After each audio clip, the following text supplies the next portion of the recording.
by his stripes, but he was wounded for our transgressions, he was bruised for our iniquities. The chastisement for our peace was upon him, and by his stripes we are healed.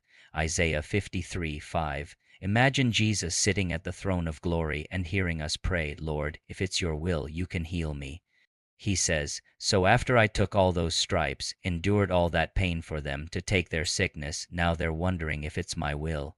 That doesn't honor God. After the price he paid, the way to honor God is to have the attitude, Lord, I know you want to heal me. We see all through the scripture that healing is his will. One of the best things we can do is to remind God of what he says.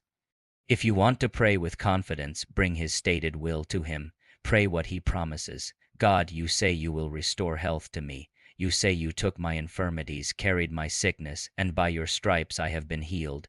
You say you wish above all things that I prosper and be in good health. When you pray the promises, you won't say if it is your will because you know his will.